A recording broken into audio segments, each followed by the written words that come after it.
हमें 7 फरवरी में क्या क्या पढ़ना है, तो चलिए देखते हैं। यहाँ पे देखो एक आया हुआ है ड्रोन तेजस एयरक्राफ्ट सोज कर्नाटका मैन्युफैक्चरिंग स्ट्रेंथ।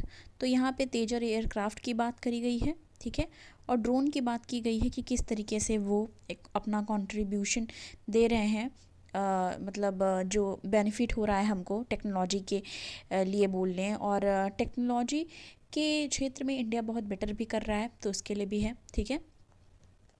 आगे देखेंगे।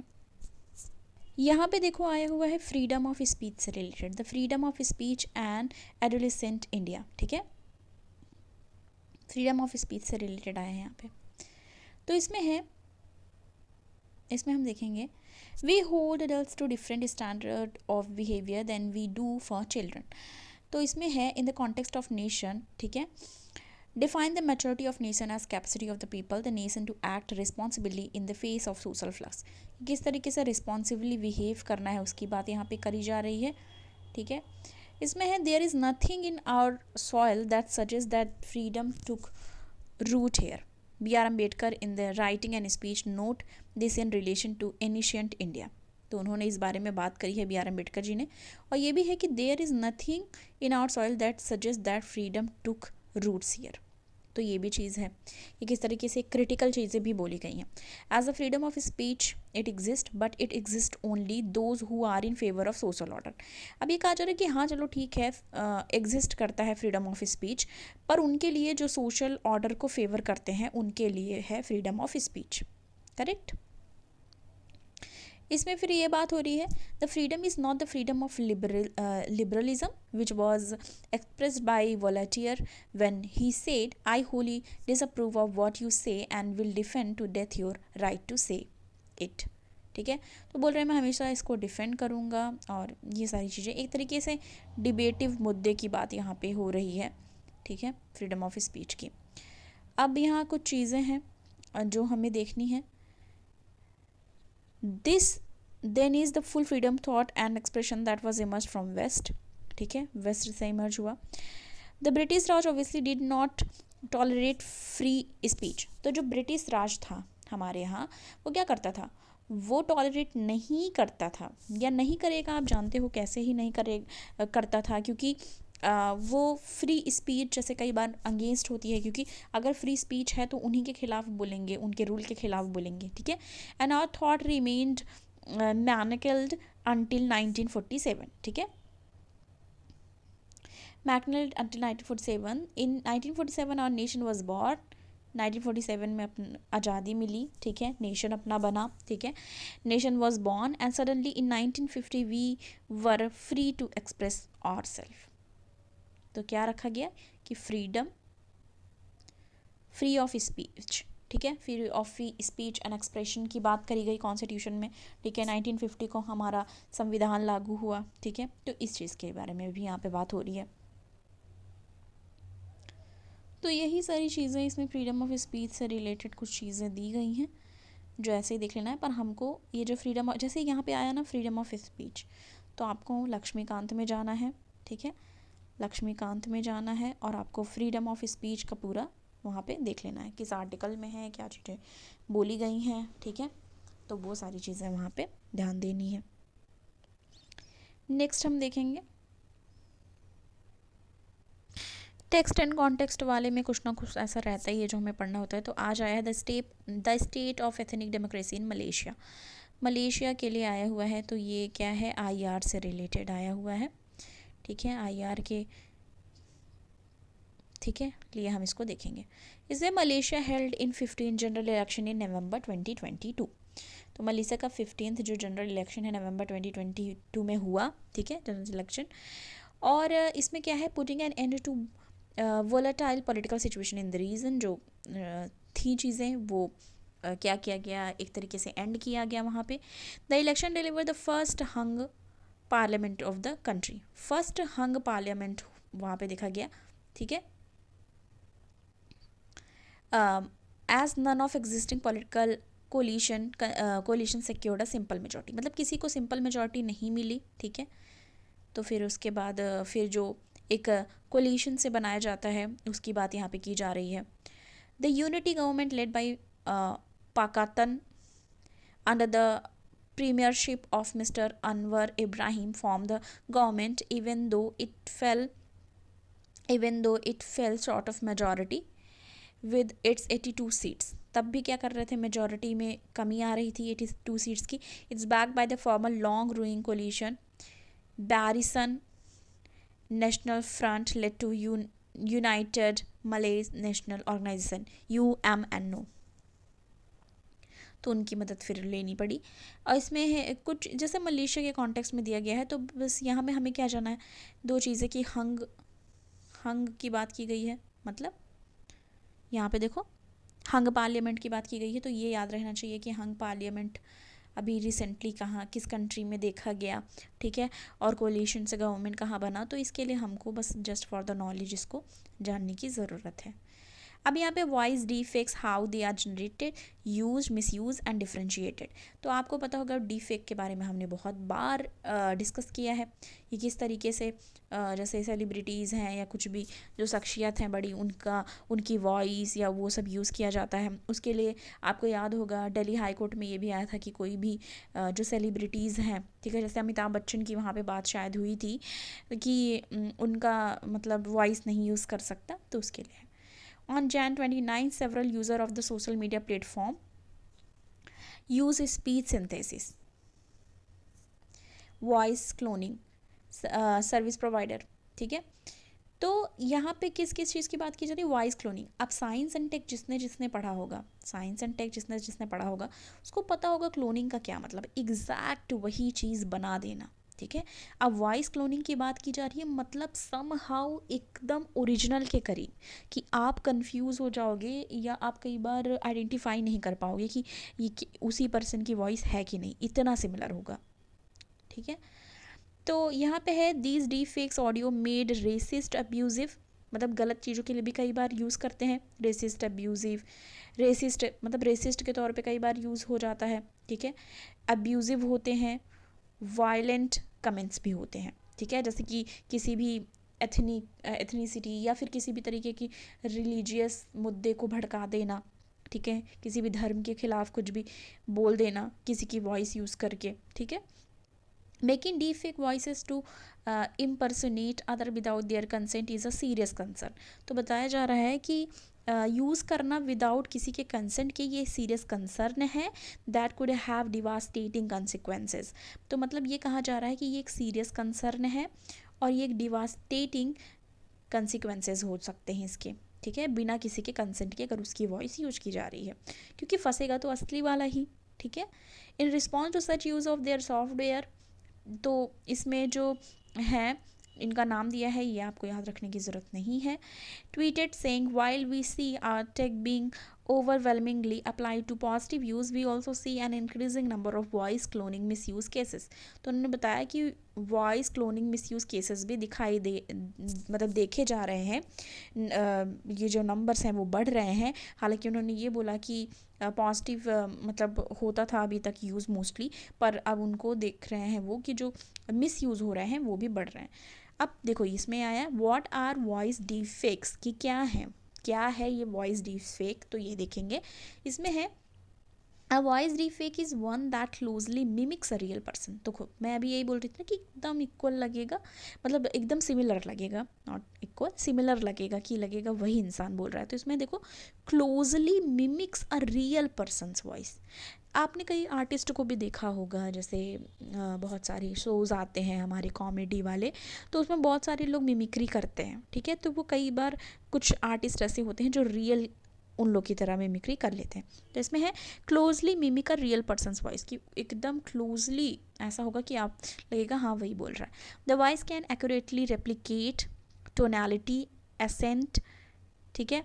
और देखो इसमें क्या है, जो उसका टोन है, एसेंट है, और जो भी यूनिक कैरेक्टरिस्टिक्स है, ठीक है, टारगेट जो पर्सन है, तो एकदम उसी की तरह चीज़ें, जैसे कई बार देखते हो उन्हीं की तरह उन्हीं की टोन में बात तो करते हैं, वैसे ही एसेंट की कोई किस तरीके से कोई चीज़ बार बार यूज़ करता है, ठीक है, बोलने की वो है किसी को आदत है कोई भी चीज़ बोलने की, तो वो भी चीज़ें यूज़ करना।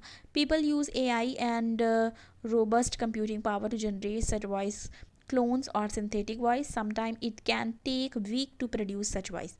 और यहाँ पे कह रहे हैं कि कई बार वीक्स मतलब हफ्ते भी लग जाते हैं प्रोड्यूस करने के लिए ऐसे वॉइसेस को।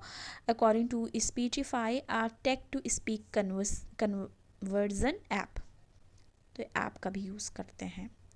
ये ऑनलाइन की ये बातें कर रहे हैं और रियल में भी बहुत सारे लोग करते हैं। How are voice deepfake created, कैसे क्रिएट होता है इसकी बात की जा रही है।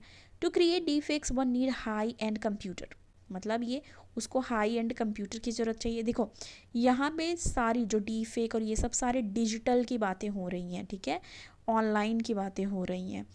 पर जो मैं अभी बोल रही थी वो मिमिक्री, वो आप उन्हें न्यूज़ सॉरी टीवी चैनल्स वगैरह में देखा होगा कि लोग मिमिक्री लोगों की कर लेते हैं। तो सेम है, सभी कंप्यूटर की यूज़ से भी ये लोग डी फेक्स क्रिएट कर रहे हैं। तो यहाँ पे बात हो रही है to create deepfakes one need high end computer, उसके पास हाई एंड कंप्यूटर होना चाहिए विथ पावरफुल ग्राफिक कार्ड्स, तो उस पर पावरफुल ग्राफिक कार्ड होने चाहिए।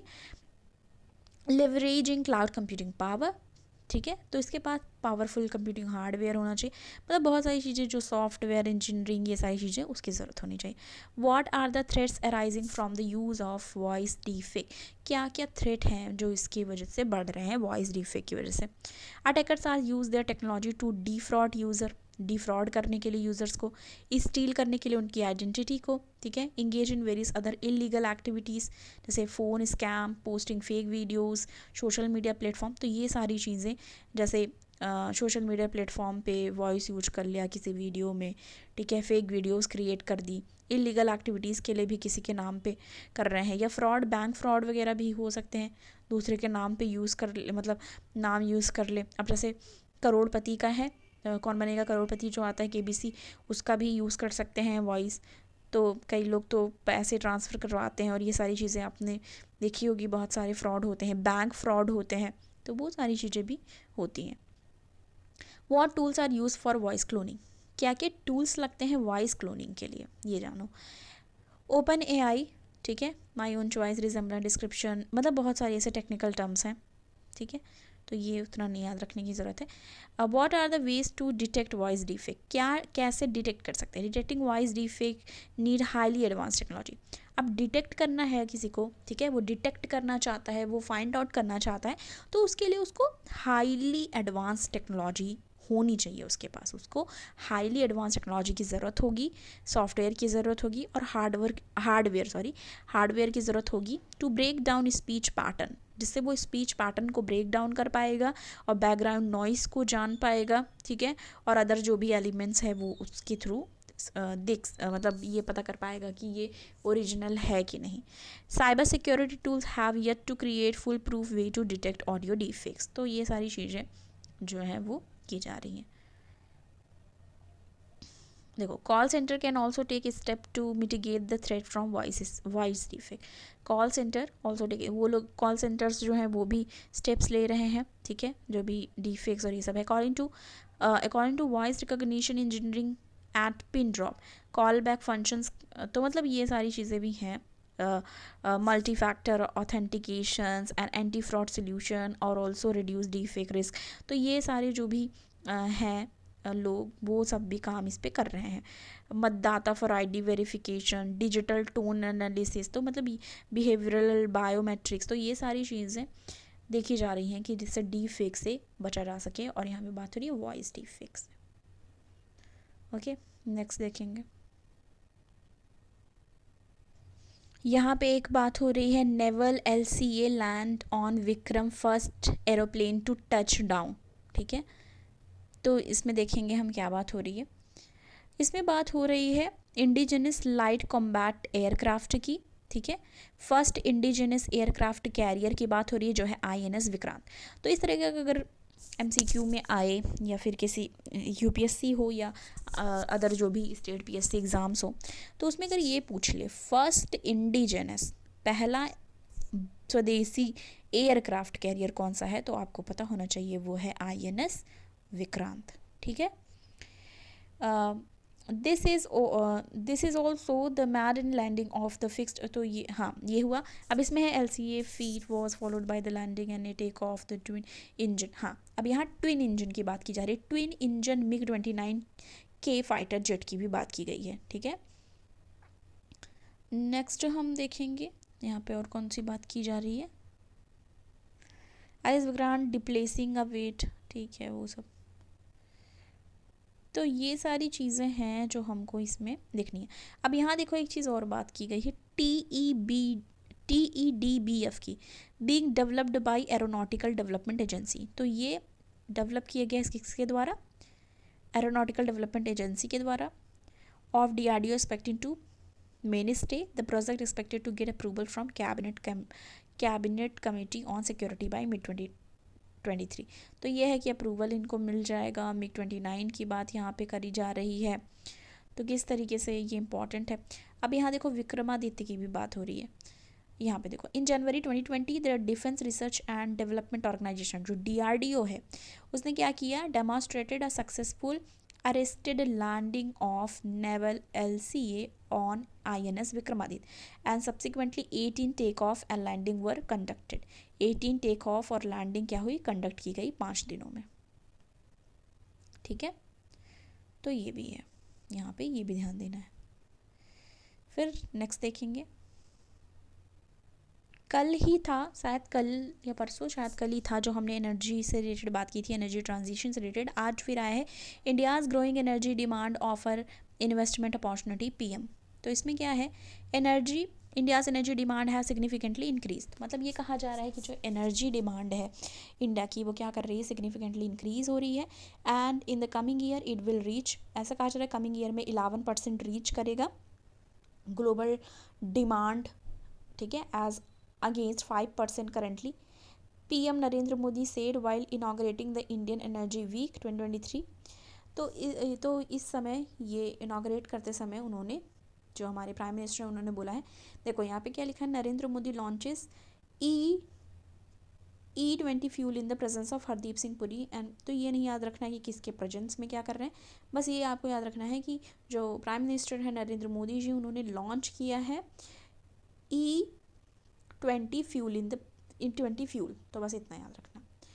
अब देखो demand for energy in the country has grown significantly. तो जो डिमांड है एनर्जी की वो क्या हुई है, बढ़ी है, ठीक है। This offer opportunity for energy companies to invest in and collaborate with energy firms in the country. तो ये सारी चीज़ें हैं जो हमको देखनी है। अब देखो इसमें और भी है, energy sector played a major role in the deciding the future of world in the 21st century. तो ये भी कहा जा रहा है कि जो एनर्जी सेक्टर है वो कहीं ना कहीं मेजर रोल एक तरीके से निभाता है कि डिसाइड ये करने के लिए कि कौन सी कंट्री कहाँ होगी, क्योंकि और ये 21st सेंचुरी की बात की जा रही है कि जो एनर्जी है उसके बेसिस पे ये भी डिसाइड किया जाता है कि फ्यूचर में वर्ल्ड कहाँ पे होगा, ठीक है, कि फ्यूचर ऑफ द वर्ल्ड क्या है, ये सब भी डिसाइड करते हैं। And India was one of the strongest voice today in developing new resources of energy in the energy transition. Prime minister says, मतलब ये प्राइम मिनिस्टर नरेंद्र मोदी जी कह रहे हैं कि इंडिया इस एक स्ट्रॉन्गेस्ट वॉइस है, ठीक है, developing new resources of the energy, मतलब डेवलप करने के लिए न्यू रिसोर्सेज जो भी एनर्जी के हैं उसके लिए। तो ये सारी चीज़ें जो हैं ये देखनी है। अब देखो यहाँ पे एक चीज़ और बात की जा रही है, उन्होंने और क्या कहा है, he said government under national green hydrogen mission set aside 1 lakh crore for green hydrogen. तो उन्होंने ये बात की है कि जो गवर्नमेंट है, ठीक है, सरकार है, उसने नेशनल ग्रीन हाइड्रोजन मिशन के तहत 1 लाख करोड़ मतलब किसके लिए रखा है, ग्रीन हाइड्रोजन के लिए। The country was taking the lead in the green hydrogen space, कह रहे हैं कंट्री जो है हमारी वो लीड ले रही है, ठीक है, बट मतलब अच्छा कर रही है ग्रीन हाइड्रोजन स्पेस में। And would replace grey hydrogen, अब वो क्या कर देगी, रिप्लेस कर देगी ग्रे हाइड्रोजन को।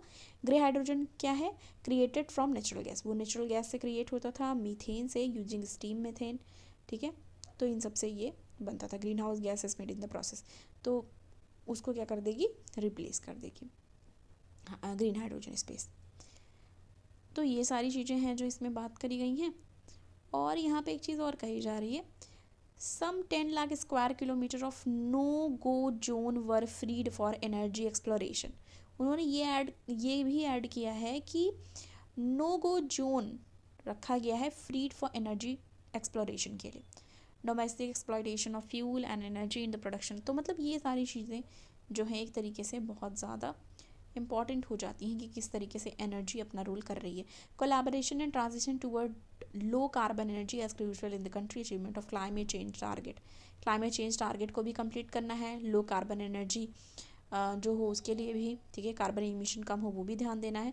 तो ये सारी चीज़ें जो हैं वो ध्यान देनी रहती हैं, जो कि इम्पॉर्टेंट है, ठीक है। तो ये सारी चीज़ें हमको ध्यान देनी है। तो ये सारी चीज़ें थी जो हमको देखनी थी। Thank you.